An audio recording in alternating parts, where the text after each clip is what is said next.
Merci Manfred, bonjour à toutes et à tous. Je vais rapidement partager mon écran. Hop là, voilà. Vous voyez? Oui, ok. C'est un plaisir de pouvoir partager avec vous quelques réflexions sur cette stratégie. Je remercie les organisations responsables de l'événement. Avant toute chose, j'aimerais préciser que cette présentation exprime ma réflexion, non la position de l'association Suissonnais. Dans cette présentation, je vais me concentrer sur un point fondamental qui a déjà été un peu évoqué par les intervenants précédents, la participation et l'accompagnement au changement. En effet, quelle que soit la stratégie, quels que soient les types de changements et de transformations nécessaires pour réaliser une Suisse durable, la participation et l'accompagnement au changement doivent être au cœur de la SDD 2030, ce qui n'est malheureusement pas suffisamment le cas pour le moment. Moins de 10 ans, c'est le temps qu'il nous reste. Sans une approche systématique, ambitieuse et courageuse de la participation et de l'accompagnement au changement, nous n'arriverons pas à réaliser les transformations, les changements collectifs et individuels dans un si court laps de temps. Il y a donc urgence, oui, urgence à répondre à l'urgence du changement par la participation et l'accompagnement au changement. Cela représente un défi essentiel et c'est aussi une remarquable opportunité pour revigorer notre démocratie, notre vivre ensemble, en répondant aux défis de la durabilité dans un moment qui est particulièrement inédit dans l'histoire de nos vies, de notre pays et de l'humanité. Pour relever ce défi, il faut en premier lieu mettre au placard un mythe tenace, selon lequel informer et communiquer provoque le changement. Non, cela ne suffit pas pour provoquer le changement. Les études en psychologie sociale, en neurosciences et dans d'autres domaines scientifiques l'ont montré.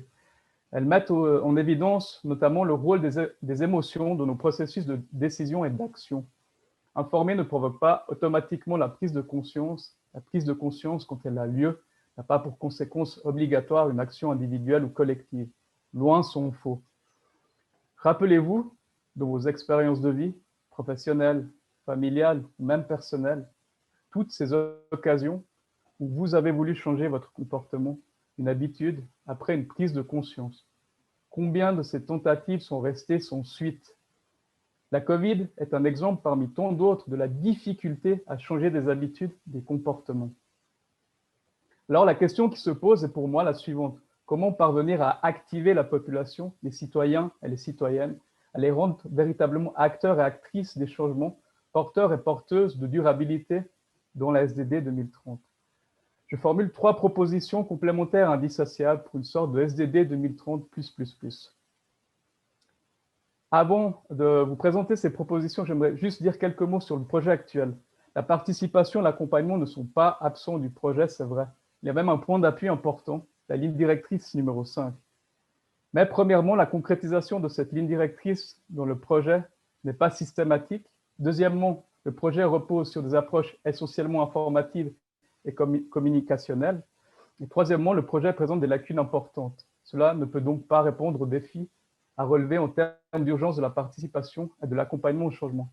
C'est pourquoi je pense qu'il est indispensable de renforcer le projet actuel autour de 3 propositions.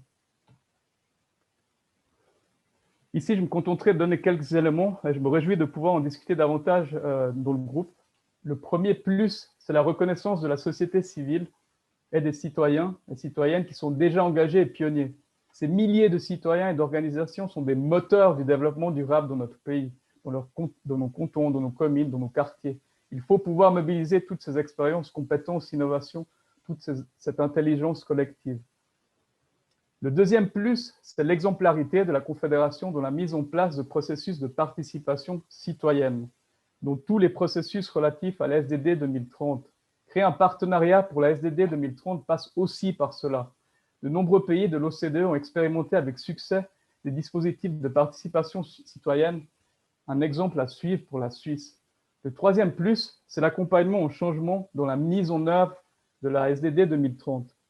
Avoir une politique d'information active est insuffisant. Le plan climat vaudois est un exemple parmi d'autres de l'accompagnement au changement considéré comme action transversale d'un plan plus ambitieux. Si le canton de Vaud le fait parmi d'autres, la Confédération a certainement les moyens de le faire également. Comme le dit le secrétaire général de l'ONU, la réalisation de l'agenda 2030 exige une immense volonté politique et une action ambitieuse de de la part de toutes les parties prenantes. Pour la Suisse, je suis convaincu que la Confédération peut et doit montrer davantage de volonté politique et que nous toutes et tous ici pouvons et devons être beaucoup plus ambitieux et exigeants avec la SDD 2030, en offrant en particulier un rôle central à la participation à l'accompagnement au changement. Sans cela, les changements ne pourront pas être réalisés d'ici 2030. Merci beaucoup pour votre attention.